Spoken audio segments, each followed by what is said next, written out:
Imagine standing on a pitch-black beach in the middle of a desert in an enemy country. You are watching dozens of exhausted families climb into small rubber boats, when suddenly the night is shattered by the sound of heavy engines and the blinding beams of military flashlights.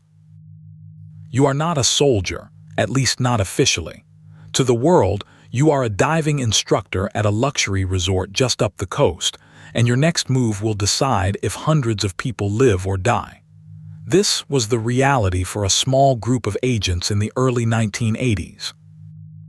This is the story of Operation Brothers, a mission so audacious that it sounds like the plot of a Hollywood thriller.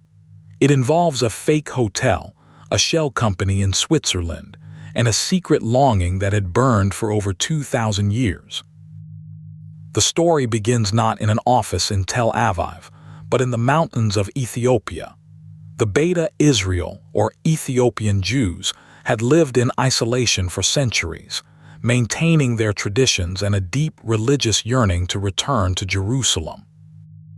By the late 1970s, civil war and famine were tearing the region apart.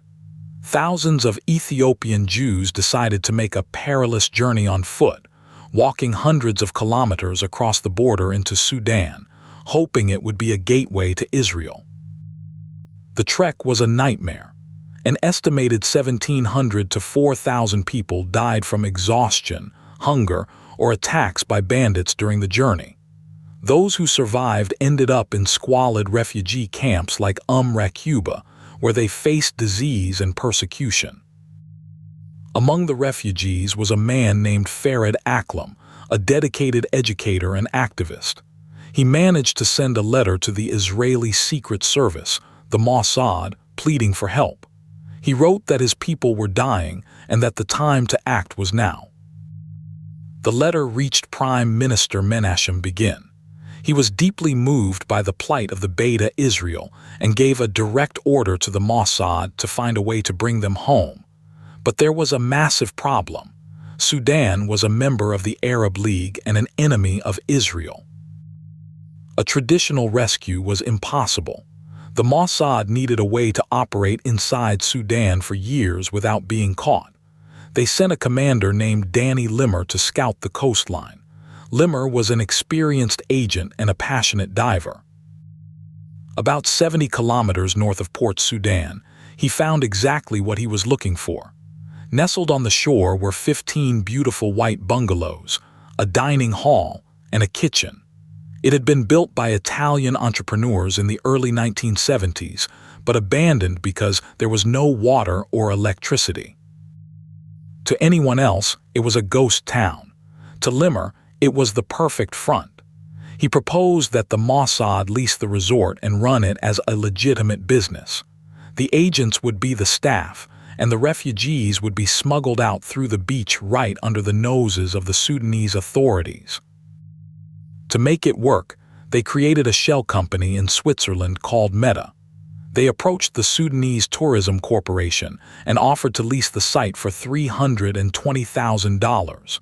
The Sudanese officials, eager for foreign investment, had no idea they were dealing with the Mossad. The resort was renovated and given a new name, Arous Holiday Village. The Mossad recruited a team of agents who could pass for European hotel staff. This included Yola Reitman, a former flight attendant and deep-sea diver who was hired to manage the resort. The cover had to be perfect. They printed glossy brochures in London, Paris, and Geneva, advertising Arous as the ultimate exotic getaway for diving enthusiasts. They even hired local Sudanese staff for the kitchen and cleaning roles to keep up appearances. The local staff were never told the truth. They believed they were working for European entrepreneurs. The senior staff, however, were all elite agents. By day, they were windsurfing instructors and hotel managers. By night, they were something else entirely. The operation was physically grueling. The agents would receive word that a group of refugees had arrived at a designated spot in the desert, often hundreds of kilometers away. They would drive out in trucks, disguised as supply runs or scouting trips. They would find the refugees waiting in the dark, often terrified and exhausted. The agents would load them into the back of the trucks and cover them with tarps. Then began the long, bumpy ride back to the coast, avoiding military checkpoints and bandits. Once they reached the beach near the resort, the next phase began. The agents would signal a ship waiting in international waters. This was the Bat Galim, an Israeli naval vessel disguised as a merchant ship. The Israeli Navy SEALs, known as Shayetet 13, would launch rubber Zodiac boats and head for the shore. They would meet the agents on the beach, load the families into the boats, and ferry them back to the mothership. This was the most dangerous part of the mission. In 1982, during one of these beach extractions, the agents were nearly caught. A group of Sudanese soldiers spotted them and, believing they were smugglers, opened fire with machine guns. The commander, Danny Limor, didn't panic. He stood up and began screaming at the soldiers in English. He yelled that they were ruining a world-class night diving experience for his high-paying guests. He acted like an outraged, entitled tourist. The bluff worked. The soldiers were so intimidated by the manager and his European guests that they actually apologized and retreated. The agents quickly finished the extraction and vowed to find a safer way to move the refugees. As the sea routes became more difficult, the Mossad pivoted to the air. They identified flat stretches of desert that could serve as improvised runways. In the middle of the night, massive C-130 Hercules planes would fly in from Israel, landing in total darkness. The pilots used night vision goggles, and the agents on the ground used small infrared signals to guide the planes in. Hundreds of refugees would be loaded into the cavernous holds of the planes in a matter of minutes before the aircraft took off again. While these secret operations were happening at night, the Arous Holiday Village was becoming a massive success by day. It was known for having the best diving equipment and the clearest water in the region. It hosted diplomats from Khartoum, international businessmen, and even high-ranking Sudanese military officials. None of them suspected that the people serving them drinks and teaching them to dive were actually some of the most highly trained spies in the world. The resort was so well run that by its third year, it was actually making a profit. The agents were sending over $250,000 back to the Mossad headquarters, which helped offset the costs of the rescue operations. But the pressure was mounting. The number of refugees in the camps was growing, and the conditions were worsening.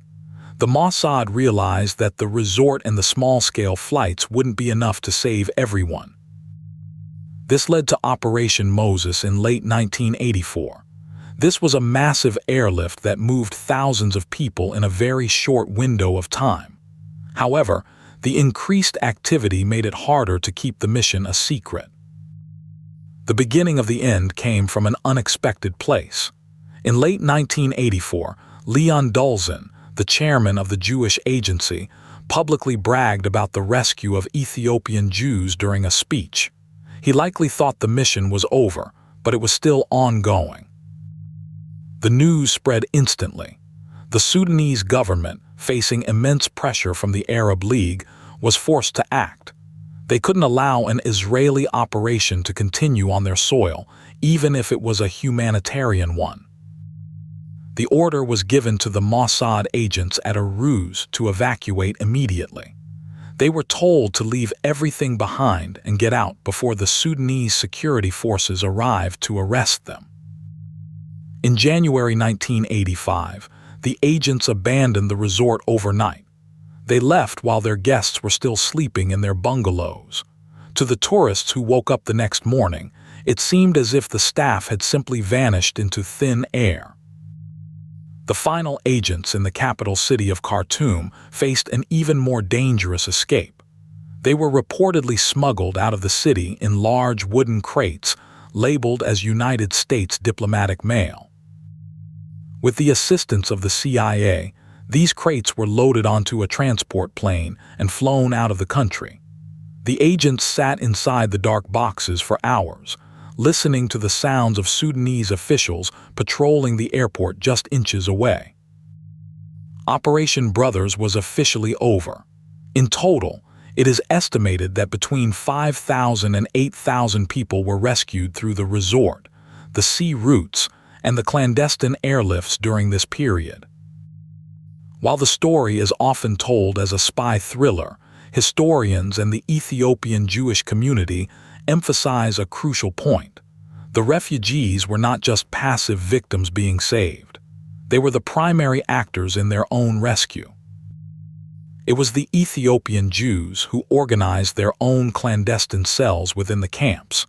It was they who walked hundreds of miles through the desert, facing death at every turn, driven by a 2,000-year-old dream. The community prefers the term aliyah, which means ascent or immigration, rather than rescue. To them, this wasn't just a military operation.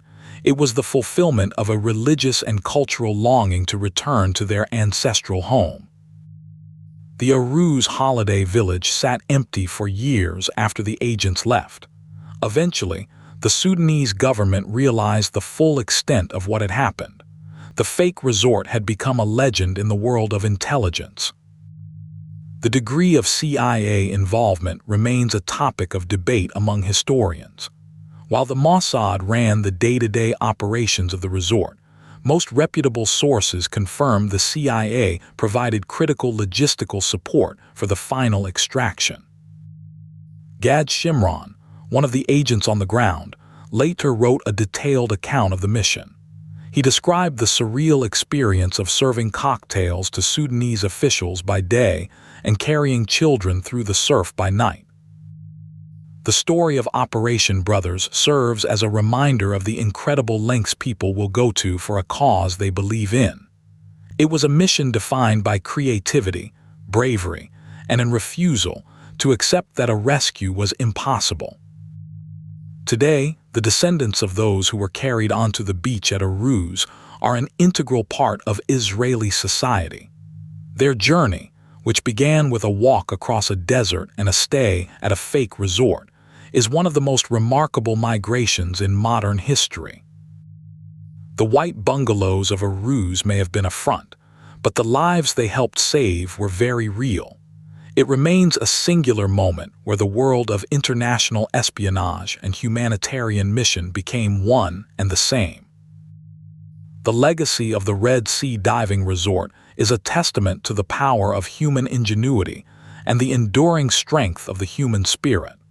Their story remains one of the most interesting chapters in the history of the 20th century. If you found this story as gripping as we did, make sure to subscribe for more interesting stories.